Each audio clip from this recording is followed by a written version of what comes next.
Look at this map. I mean, old document. It's a manifesto, a breakup letter between British people on either side of an ocean. It's the Declaration of Independence. And no, it's not the real one. I didn't steal it. But I did find a typo. Look at this. Okay, right up here at the top, the unanimous declaration of the 13 United States of America. Look at this. United. Lowercase u, tiny little type, not nearly as big as States of America. Shouldn't this be an uppercase U for like the name of the country, United States? Like what we see on my passport? Remember, in 1776, United States didn't mean what it means today. Oh yes, I'm remembering. Sort of a footnote of history. There was this gap after we declared independence. Like George Washington was the first president, right? But his presidency started in 1789, 13 years after we declared independence. And that 13 years is what I want to talk about today. Because even though I learned about it with a bunch of boring dates and names that I don't really remember, now that I've gone back to understand it, this little gap helps answer a lot of questions I have about our current day government, how it works and how it doesn't work. It helps answer why tiny Rhode Island gets the same number of senators as huge California, and why we don't actually vote for our president directly. This gap is United States 1.0, and it failed. It failed miserably. And it all comes back to this little tiny United with the lowercase u here on the Declaration of Independence.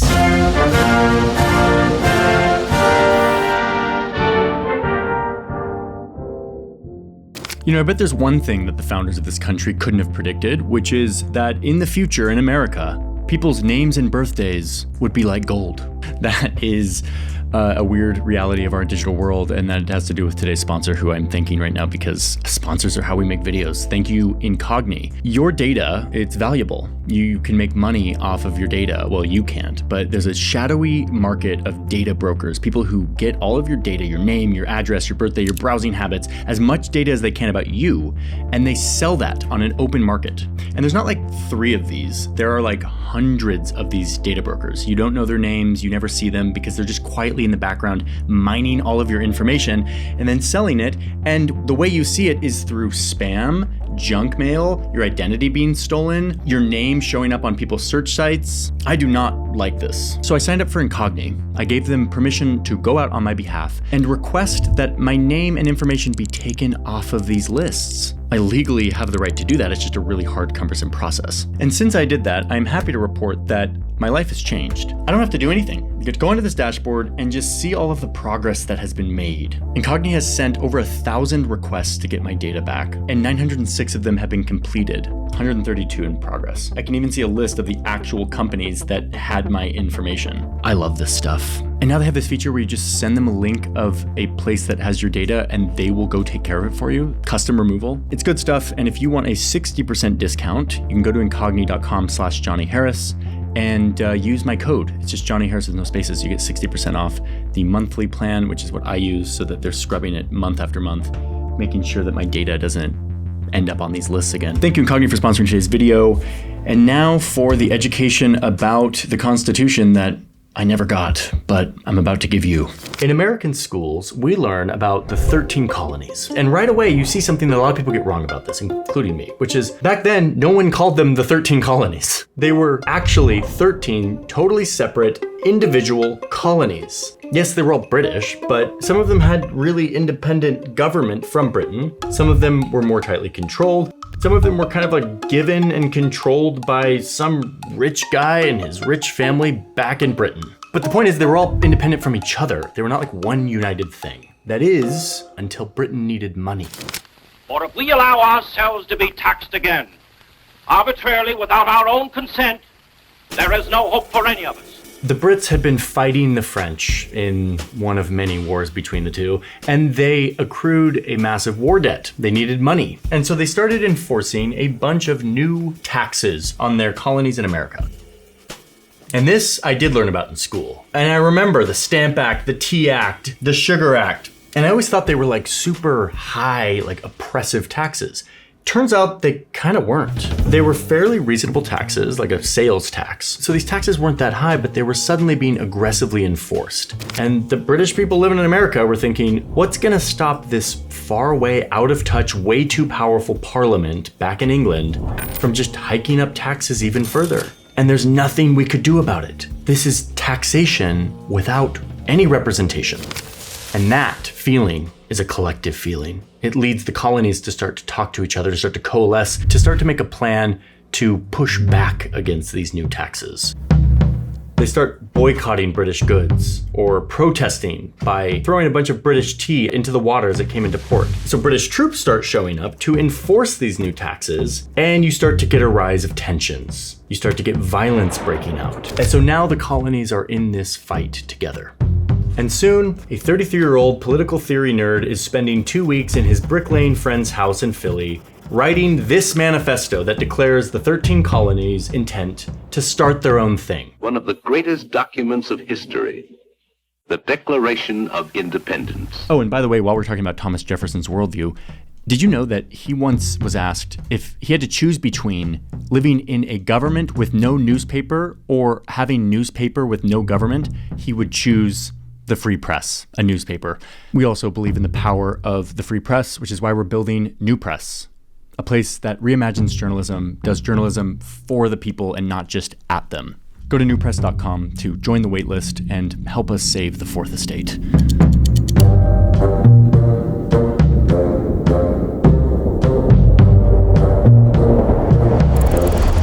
Here comes the typo that isn't a typo. The reason why this U is tiny is because United States was more of a description of what these people were doing. These colonies were agreeing simultaneously to break away from Britain together. They were united in this act of independence. United, in this context, was like 13 united states of America. It was a description of what they were doing and how they were doing it. But the document itself makes very clear that they were now, quote, free and independent states. I mean, the word states back then and still today means a sovereign independent thing. So that's what they're declaring. 13 independent states who are united in their act of independence. And then they make an agreement among themselves of what they will be. The Articles of Confederation. Independent states that are kind of united in a confederation of states, or in their lukewarm words, firm legal friendship. Oh God, what is my job? I mean, this whole revolution was about throwing off a big, powerful, centralized government that was far away and out of touch from the people. They weren't about to recreate it. They wanted it to be as fractured and separated and local as possible. And that's why you get 13 independent states. So strongly did they cherish independence that many did not want to endanger it with any form of strong central government. But for now, they unite so that they can fight a war against the British to actually make this all possible. 1777, Valley Forge. We fought and froze, suffered and died for the future freedom of all Americans. This wasn't just all of the Americans versus the British. This was actually kind of our first civil war. There was a bunch of people here who didn't want to break away from Britain, and they were on the side of the Brits. And this was actually a big global war. Britain's enemies, France, Spain, and the Dutch, supported the Americans. They loved watching this big impervious empire get split up. They also fought the British elsewhere in the world to weaken them, to spread them out. And it was honestly kind of a game changer for the rebel fighters that were trying to throw off the most powerful empire in the world. So this civil/global rebellion war thing happens for a few years, and it's terrible, and a lot of people die, and George Washington sails across this icy river, kind of, and the Americans win. The British sign a treaty, they give up, they're like, okay, you win, fair and square, it's all yours. And in the treaty, they don't say that the United States of America is now a new country.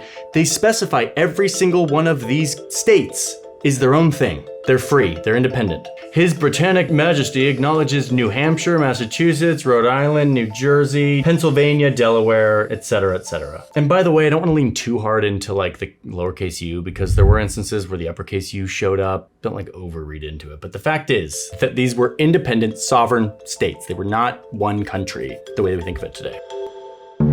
Anyway, it's 1783, and these 13 states are a coalition, like an alliance, and they have exactly what they fought for, what they wanted, which was independence. They disbanded the big army that they needed to fight off the British, and they went about figuring out how they wanted to do government, each of them doing it in their own way.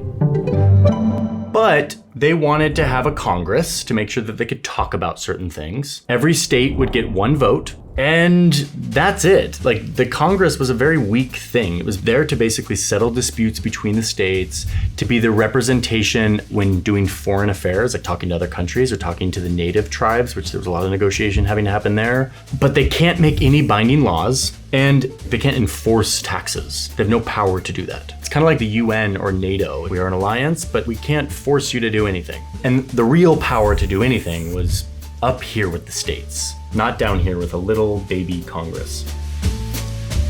So let's check in on the 1780s and see how they're doing. 13 separate, independent states. Each had its own tariff and trade regulations and its own money. Each state was sovereign. So it's not going great. In theory, they were all so excited. They won, they beat the British. It was like this whole big experiment, and it was just not going great at first. There's border disputes. The states all have different trade rules, and they're putting tariffs on each other. I see here that you have 100 of these kegs of nails in transit from New York to Connecticut. Now, the tariff on these nails... Tariff on those. How can the state of New York levy a tariff on nails to be sold in the state of Connecticut? Maryland and Virginia are fighting over the rights to navigate their shared river, the Potomac, in the same way that two countries do this today. Meanwhile, the Congress, the one thing that binds them all together, is trying to figure this out and resolve disputes between them, but is finding it has no power to do any of it. No one cares. They try to hold meetings to be like, okay, so let's settle our problems here. We need to have a unified trade policy, and it's like no one's showing up to the meetings. But there's one guy who's watching all of this, and his mind is spinning. He sees how broken this system is. He's seeing that the states can't even work out trade because no one is in charge. And he, by the way, I'm talking about James Madison, the father of the Constitution, he spends his time studying democracies, like all the democracies you can imagine from all of time, little democracy experiments that have never been done on a huge scale. And he's trying to figure out what the Americans can learn to do this right. He's writing letters to his friends about the, quote, thinness of Congress and how it's been an obstacle. Meanwhile, things continue to get really bad in the Confederacy. American merchant ships start to be attacked and captured off the coast of North Africa, and there's no navy to protect them. Meanwhile, to just rub in their face how much their new country isn't working, Britain hasn't left. Their military is still in American territory. And guess what? There's nothing the Americans can do about it. Yes, they have a treaty saying they're independent, that the British should leave, but the British are like, we're staying. Fort Niagara, Fort Detroit, we're staying until you kick us out. Meanwhile, the super weak Congress is in debt to make matters worse, and they're like, we need money, let's raise some taxes. Triggered, says all the states at the same time, because they don't like taxes. And remember, this is like NATO, so all the Congress can do is ask or beg for money, and the states are like, no, we're not paying, and they don't, and it's a total crisis. Meanwhile, the states themselves have to raise taxes because they're also in debt from the war, and their people are hating it, especially in Massachusetts, where all these farmers who just got done fighting a war about taxes are now being taxed by their government, and the government's threatening to take away their land, and this is just bad. We're not going to stand by and watch the people lose their homes. See, you take away their land.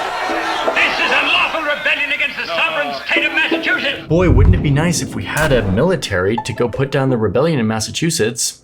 Alas, we are Confederation. Nope. Everything continues to devolve into chaos.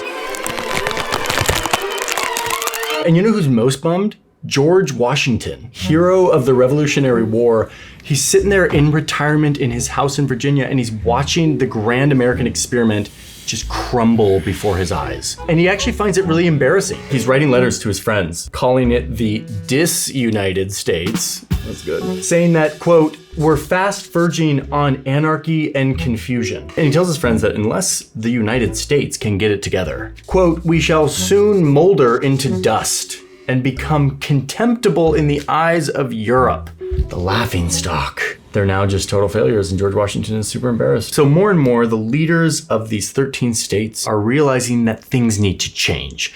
And none more passionate than our guy, James Madison, back in the story. He says it's time to talk, and he gets his state, Virginia, to call for a conference with all of the states, these conferences that no one ever comes to. He's like, we're gonna get them all to come, and we're gonna tell them that things need to change. He invites all the 13 states. It's gonna happen in Annapolis, Maryland, the big conference to save their revolution. They set a date, they send out the invites, and when the day for the big meeting comes, only 5 states show up. Like, not even half.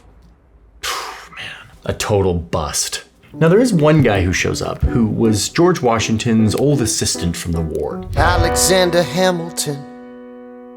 My name is... He too is on board with the fact that this isn't working. Calls it a national humiliation. He wants to fix it as well. So he and Madison are bonding over their embarrassment of the Confederation. And Hamilton's like, all right, I will call another meeting. I'll get everyone on board, and we're gonna fix this thing. Congress agrees, and soon there's another meeting on the books, this time in Philadelphia. The goal of this meeting will be to revise the system, to change it, and to fix it so that it actually works. James Madison is, of course, stoked on this, but something is eating at him.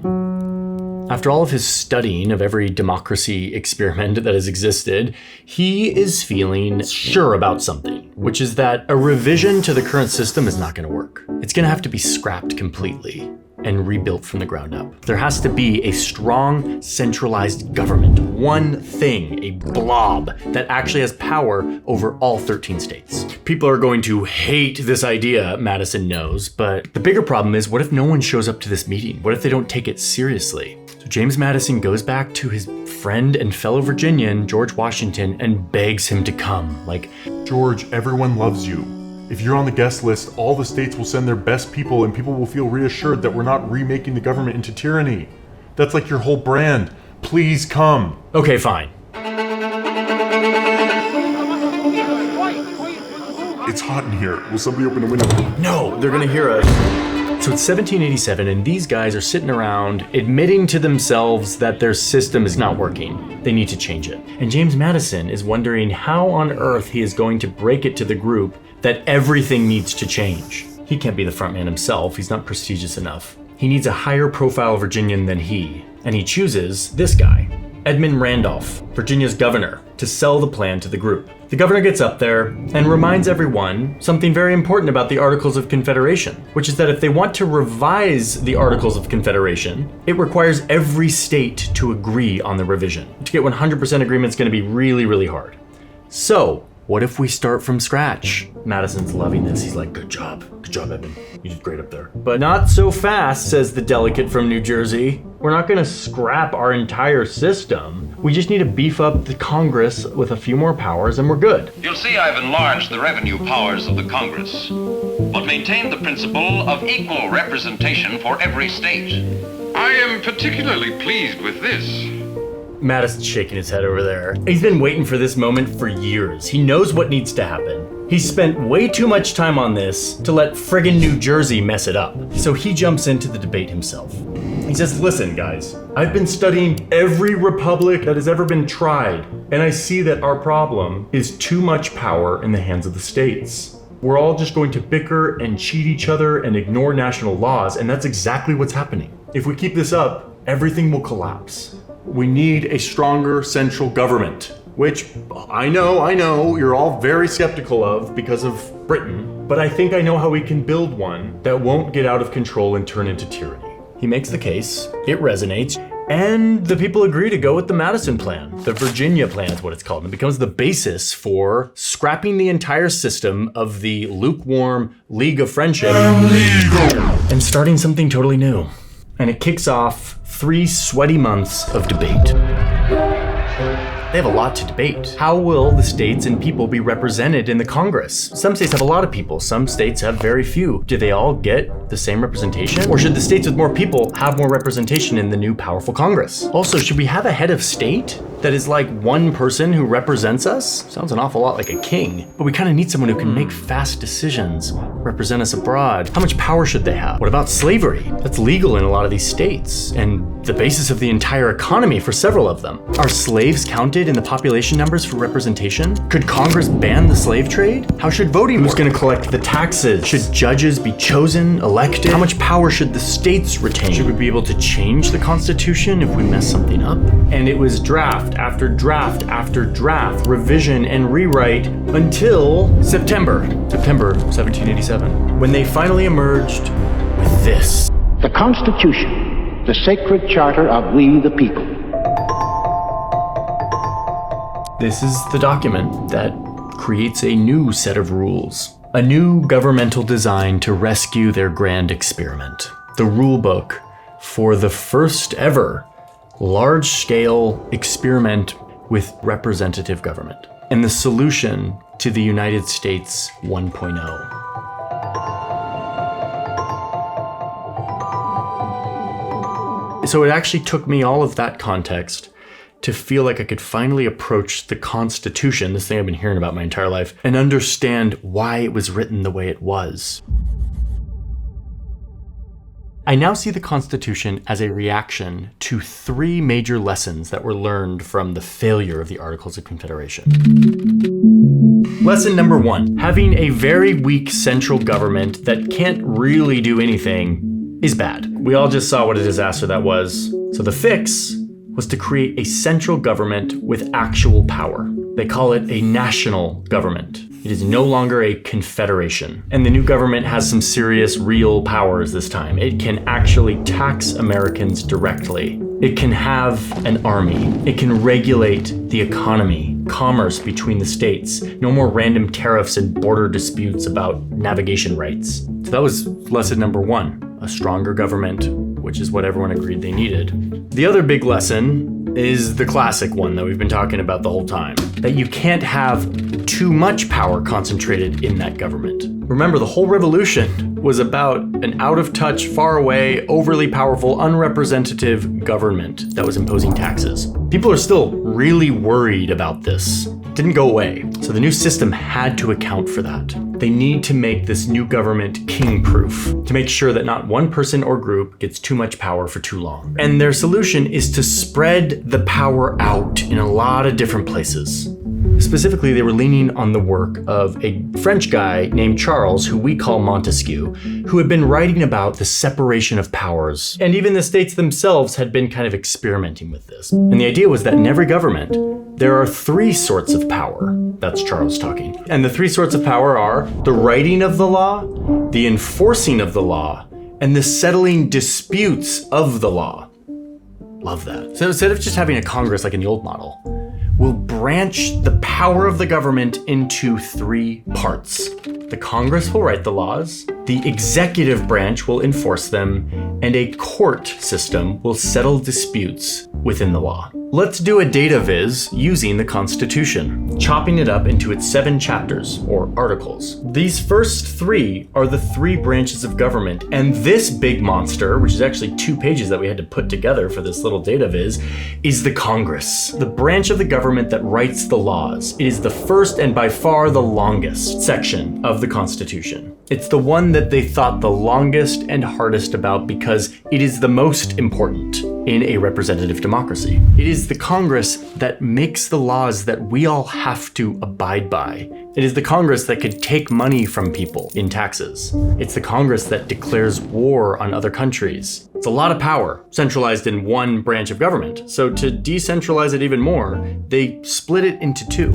Now, to pass a law, both of these Congresses have to agree on the verbatim wording of the law. Forces them to compromise, to negotiate. Yet another trick to stop any one person or group from getting too much power. Okay, next you have the executive branch. This is the president. So they did indeed settle on having a single head of state. The president has to sign the laws that the Congress makes. They're supposed to make sure that whatever laws Congress passes, that they're enforced, that people are actually following them. And if they're not, that they are facing justice. But it wouldn't be a prime minister. It wouldn't be elected by the Congress. It was something new. And it would be kind of the face of the nation, the representative of the United States to other countries. The president would be able to make decisions quickly, to act fast in case of a crisis, like a bunch of farmers storming the government. You take away their land! And he would command the military. But importantly, the president was not to be a king. He could only spend money if Congress gave him that money. The Congress could even kick him out at any point, and he would have to be elected. Okay, now the third branch of government is this little tiny one here. The Supreme Court. This would be judges who would settle ambiguity or disputes between the states and about the laws that Congress had made and that the president enforces. The judges would be appointed by the president and approved by the Congress. So this is how Madison and Co. convinced the group to let there be a properly centralized government, to split it up in all these clever ways. But wait, the states were not about to give up all of their power, to go from like sovereign entities to like having no power at all. So baked into this Constitution is a fourth branch of power, which is the states themselves. The states would be in charge of handling everything else that the federal government doesn't handle. Elections, education, property law. If you steal a horse, you'd be tried in a state court, not a federal court. Like, most important things are happening at the state level. And of course, all of this power would be derived from the people it governs. Everyone would have to stand for some kind of accountability to the people. Something that would allow the people to kick their leaders out if they didn't like how they were being governed. But wait, there's a snag here. And this gets us to our third and final big lesson that this document solves for. Remember that one time when Massachusetts needed to pay back its war debt and it like taxed its people and then they like stormed the government and it was a rebellion? We're here to get justice. Yeah, no one forgot about that. And in fact, James Madison was very skeptical of the passions of the people. What happens if they're just frustrated one year and they just upend the whole system? Mob rule, pissed off masses acting in the impulse of the moment. Or in their words, the turbulence and weakness of unruly passions. These are elite, landowning white dudes. They didn't really have a lot of respect for the masses. The people should have immediately as little to do as may be about the government. The people want for information and are constantly liable to be misled. So their solution was to limit where the will of the people could have direct impact. They make it so that the Congress, remember it's split into two, has one half that is directly representative of the people. The House of Representatives would give a representative to every 30,000 people or so, and they'd be elected every 2 years, so voters can easily replace them. This house would be responsive to the will of the people. But then the other house, the Senate, would be completely different. Each state, regardless of how many people, would have 2 senators. And the senators would only be up for election every 6 years. Oh, and at first, the people didn't even vote for the senators. They would be elected by each state's legislature. And yes, the state legislatures would be elected by the people, so there is still representation here, but it was super indirect. And since a law can only pass if both houses approve it, you now have a Congress where even if the angry masses of the House of Representatives are clamoring for some radical new law, the Senate, which is less directly exposed to the masses, would be able to have a level head about it, to think more long-term, to think it through and only pass it if they deem it good for the country. Oh, and they did this weird non-democracy thing for the president too. The president is elected every 4 years, not by the people, but rather by a weird mishmash of a bunch of other methods. And hold on to your hats for this one. The president would get picked by a special group of people who are called electors. Electors would be chosen by each state however they want, with states getting a number of electors basically proportional to its population.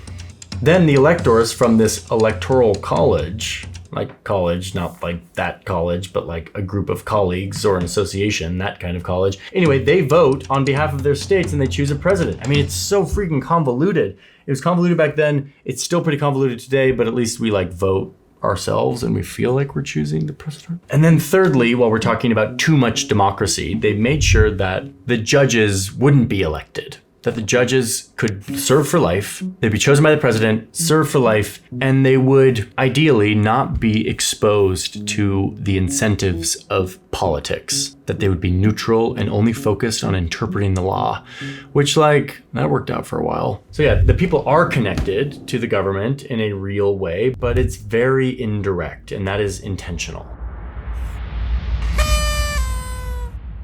Okay, so that's it.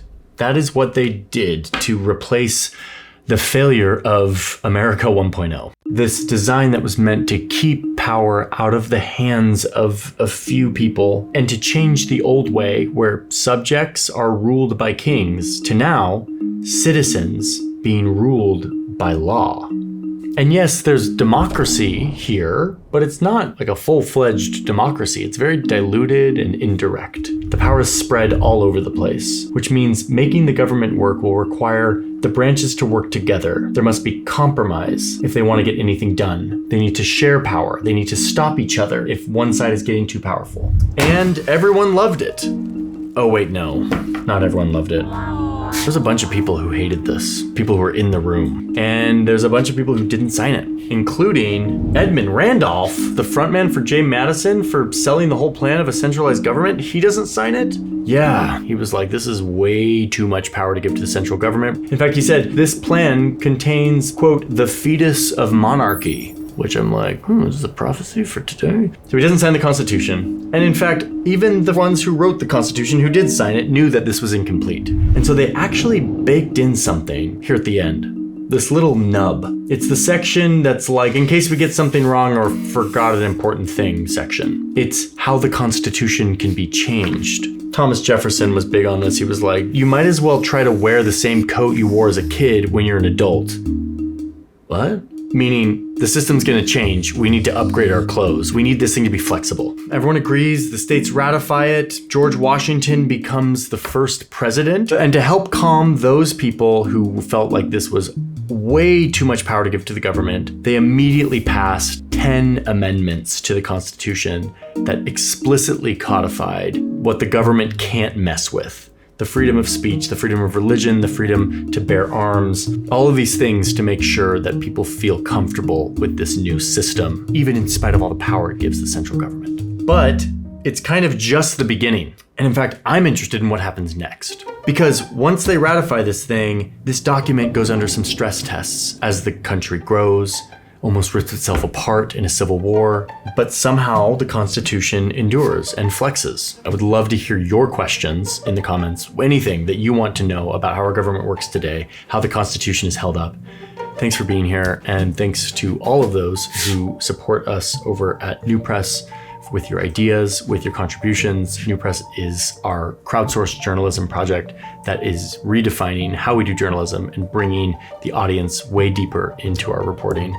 With that, I will see you in the next one.